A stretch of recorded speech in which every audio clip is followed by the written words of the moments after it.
हाँ जी, आज बहुत दिनों बाद फिर से लगा कि एक वीडियो बनाऊं मैं।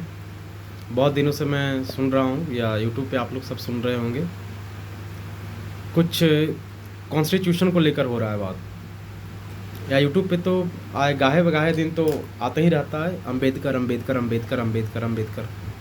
आप लोग सब जानते हैं अम्बेडकर जी एक बड़ा नाम है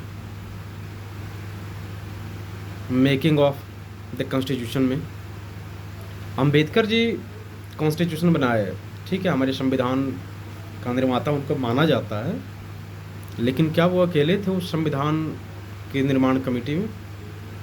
तो जवाब होगा नहीं। बहुत सारे लोग हैं जो उस कमेटी में भी थे, जिस कमेटी के वो हेड थे, ड्राफ्टिंग कमेटी। जैसे हम लोग यूँ कहें कि कोई कॉलेज या यूनिवर्सिटी होता है तो वो प्रिंसिपल होता है या और डायरेक्टर होता है कोई भी, या हम लोग किसी डिपार्टमेंट के हेड को समझते हैं तो सीईओ होता है, या किसी डिपार्टमेंट हेड को, जैसे मैथमेटिक्स का हेड है, फिजिक्स का हेड है, केमिस्ट्री का हेड है, बायोलॉजी का हेड है, हिस्ट्री का हेड है, इकोनॉमिक्स का हेड है। तो बस हेड होने से ये नहीं है कि वो सारा पढ़ाने का जिम्मेवारी बस उसी को है कि सिर्फ वही पढ़ा सकता है। हाँ, ये कहा जा सकता है कि आप चीज़ों को समझिए, अंडरस्टैंड कीजिए और चेक करके बताइए कहाँ कहाँ क्या सुधार लाया जा सकता है। तो जो हमारा संविधान बना था उसके ड्राफ्टिंग कमेटी का हेड थे डॉक्टर B.R. अम्बेडकर, और बहुत सारे ऐसे लोग थे जो उस कमेटी में थे। अब सबका नाम बोलना थोड़ा मुश्किल है, मैं एक वीडियो दिखा देता हूँ जिसको देखिएगा किसी बुक से, जो कॉन्स्टिट्यूशन लिया गया है। ये देखिए, आप इसको समझिएगा। इसमें ड्राफ्टिंग कमेटी भी लिखा हुआ है और ऊपर से यहाँ पे देखिएगा थोड़ा सा committee of the constitution constituent assembly, और वहाँ पे देखिए कौन कौन लोग हैं, और बारी बारी से ये मैं दिखा सकता हूँ कि कितने लोग इसमें हैं जो काम किए हैं। ये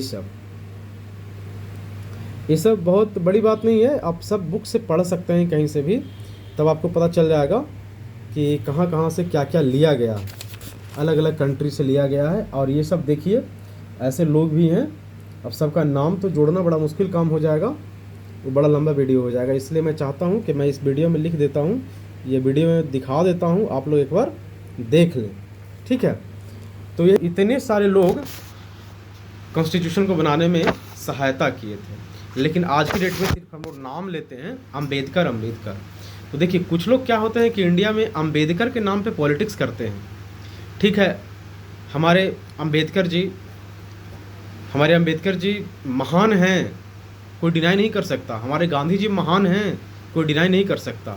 लेकिन जितने भी आप चमार जाति के हैं, दुसाध जाति के हैं, आप पासी जाति के हैं, आप जितने भी डोम जाति के हैं, आप जितने भी कहार जाति के हैं, आप जितने भी बेलदार जाति के हैं, आप जितने भी मुशहर समाज के हैं, तो क्या अम्बेडकर जी को कॉन्स्टिट्यूशन लिखने से या अम्बेडकर जी को हमारे संविधान को लिखने मात्र से क्या संवैधानिक लाभ उठा पा रहे थे क्या? ये सब मैं बिहार का बात करना चाहता हूँ। बिहार में देखिए, बिहार में 1980 तक, जब तक लालू जी का जमाना नहीं आया था बिहार में, उसके पहले तक, अब बिहार को समझ के देखिए क्या कितने लोग ऐसे चमार जाति के या छोटे छोटे जातियों का जिसका नाम गिनाया पीछे, उन सब जातियों से कितने लोग आगे पढ़े लिखे लोग थे, या कितने लोग उसके डॉक्टर थे, कितने लोग उसके इंजीनियर थे, ठीक है, कितने लोग उसके मेन पॉलिटिक्स में काम कर रहे थे। आज जो जैसे चंद्रशेखर आज़ाद रावण, ठीक है, हम जानते हैं वो पॉलिटिक्स कर रहा है, अच्छा बात है। वैसे वैसे लोग, बहुत सारे ऐसे लोग हैं जो पॉलिटिक्स कर रहे हैं, अच्छी बात है, पॉलिटिक्स करनी भी चाहिए। लेकिन क्या आप लालू को क्यों आप अंबेडकर जी से कम आंकते हैं? क्या किसी मामला में अंबेडकर जी से कम है लालू जी? तो जो उनके करीब हैं, जो लालू जी के करीब हैं, आप एक छोटा सा धब्बा लग गया है उसको हटा दीजिए, तो आप पता चलेगा लालू जी किसी भी अंबेडकर जी से कम नहीं है, या किसी भी वैसे लोगों से कम नहीं है जिनका नाम आप बड़े इज्जत से लेते हैं। न तो ये अटल बिहारी वाजपेयी से किसी मामले में कम है, न तो ये जवाहरलाल नेहरू से किसी मामले में कम है, न तो मोदी जी से किसी मामले में कम है, न तो अमित शाह जी से किसी मामले में कम है, ठीक है। क्योंकि लालू जी को इरा को देखिए, जब लालू जी आए थे बिहार में, जब लालू जी मुख्यमंत्री बने थे बिहार में, तो बिहार की स्थिति क्या थी? तो बिहार की ये स्थिति रही होगी कि जैसे हम अपने पिताजी से पूछते हैं, दादाजी से पूछते थे, दादाजी तो नहीं रहे, पिताजी हैं, तो पिताजी से पूछते हैं तो बोलते थे कि एक आदमी पूरे गांव का वोट कर देता था।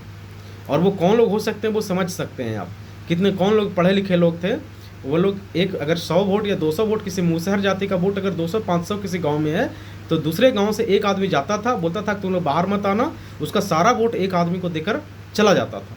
तो सोचिए वैसे इरा में लालू जी को आना और फिर वैसे उन सब लोगों को कि नहीं तुम्हारा अधिकार है, वोट तुम ही दोगे, तुम्हारा वोट कोई और नहीं दे सकता है, वोट तुम्हारा अधिकार है, तुम बोल सकते हो, ठीक है, तुम जूता चप्पल पहन सकते हो, तुम कपड़े पहन सकते हो अच्छे।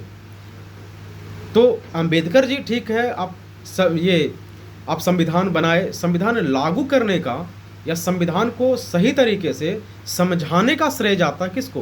बिहार में तो लालू जी को समझते हैं, और किसी अदर व्यक्ति को नहीं जाता है जो कि संविधान के चीज़ों को आसानी से समझा सके।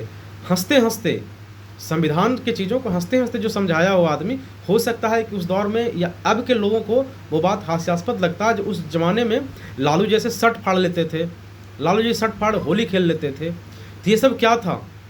और उसके साथ खड़ा होते थे कि नहीं हम तुम्हारे जैसे हैं, तुमको भी इस तरह से बनना, तुम भी पढ़ लिख सकते हो, तुम भी आगे बढ़ सकते हो, तुम भी बोल सकते हो। एक कमज़ोर से कमज़ोर वर्ग के लोगों, कमज़ोर से कमज़ोर कास्ट के लोगों को वो असेंबली तक पहुंचा देते थे।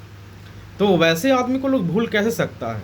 तो मैं वैसे सारे लोगों से चाहता हूँ जो ईबीसी में है, एससी है, एसटी कम्युनिटी में है, आप एक बार आप लालू को समझ के देखिए तो किसी भी मामले में वो अंबेडकर जी से कम नज़र नहीं आएंगे। देखिए बुक लिखना कोई और बात है, लेकिन समाज तक उसको पहुंचाना एक और बात है। तो लालू जी ने क्या जो संविधान लिखा गया था आम लोगों के लिए, जिसकी सहायता से आज हम लोग छोटे छोटे जात के लोग जो मेन असेंबली में आते हैं, या हम लोग कह सकते हैं कि जो डॉक्टर बन रहे हैं, इंजीनियर बन रहे हैं, या बड़े बड़े पोस्ट पे जो नौकरी कर रहे हैं, या जो अपने आप को कह रहे हैं कि नहीं हम भी अब हैं, अपना हमारी भी इज्जत है। नहीं तो पहले क्या थी, जो छोटे जाति होते थे, चमार होते थे, मुसहर होते थे, वो क्या करते थे, दूसरा खेती करते थे, पैसा भी नहीं खेतीहर देता था, मारता भी था, उसके बहू बेटियों पर हाथ ही फेरता था बोलो। तो इन सब चीज़ से बचाने का काम किसका जाता है? लालू जी को। तो लालू जी को भारत रत्न क्यों नहीं मिलना चाहिए? क्या कोई आदमी एक घोटाला में फंस गया, फोल्डरिंग घोटाला में फंस गया, तो क्या उसके वजह से उसका पूरा जीवन समाप्त हो जाना चाहिए? क्या वो घोटाला अगर साबित हो गया, ठीक है, कोर्ट उनको दिया सजा, तो क्या उसके वजह से उनके बाकी सारे काम को हटा दोगे? नहीं हटा सकते। और वो क्या पता, आप जो बहुत लोगों से पढ़ी है, बहुत लोगों, जो कुछ दिन पहले मैं एक पॉडकास्ट देख रहा था किसी जर्नलिस्ट का, तो उन्होंने बोला कि लालू जी तो एक नए नए लोग थे, गरीब घर के आदमी मुख्यमंत्री बन गया था, उस समझ ही नहीं आया पहले में होना क्या चाहिए था। और तब तक बहुत सारे लोग बहुत सारे उसमें IAS IPS जो भी थे, या बहुत सारे पॉलिटिक्स में जो पुराने पॉलिटिशियन थे, वो सब के सब खा के बैठ गए। बदनाम कौन हो गया? लालू जी।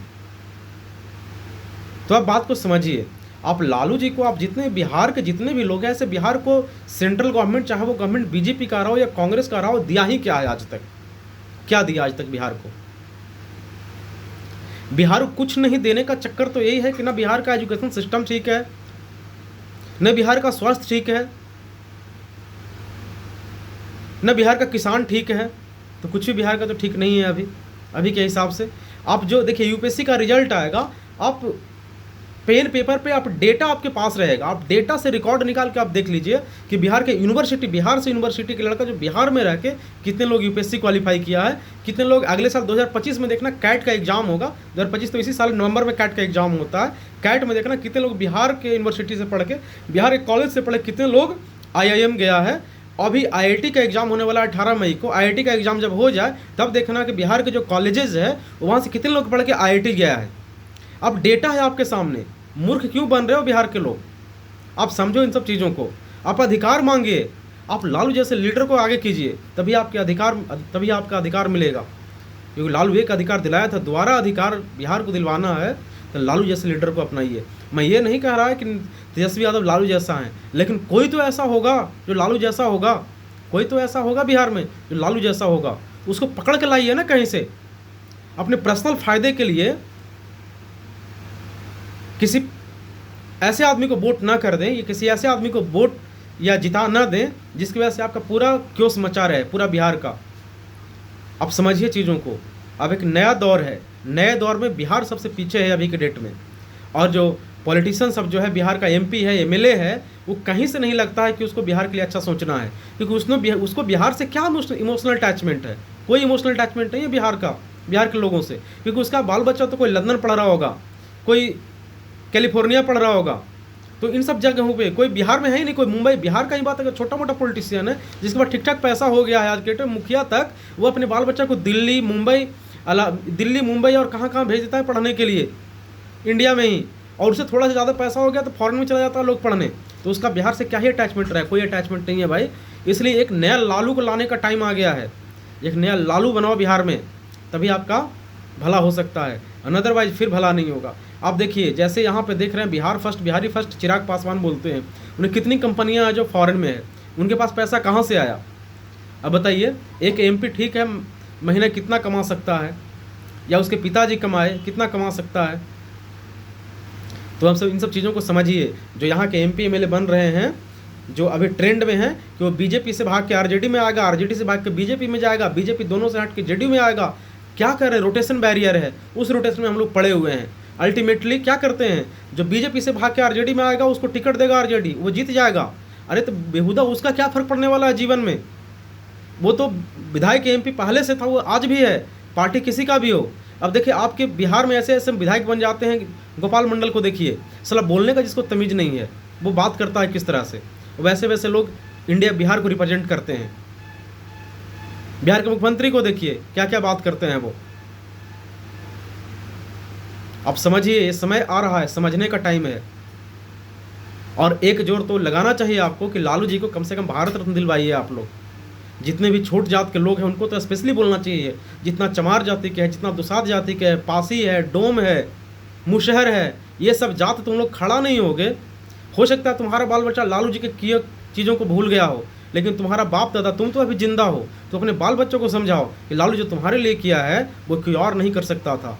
संविधान बनाना अलग बात है, किताब लिखना अलग बात है, उसको इम्प्लीमेंट करना अलग बात है। तो लालू जी इम्प्लीमेंट करके दिखवाया था, लालू जी इम्प्लीमेंट करके दिखाए थे। तो समझिए, लालू जैसा एक और लीडर को लाना होगा, तभी बिहार का भला होगा, अदरवाइज फिर से बिहार वही दशा है। जय श्री राम बोलिए, जय श्री राम, जय बिहार। क्या फ़र्क पड़ना है? भारत माता की जय।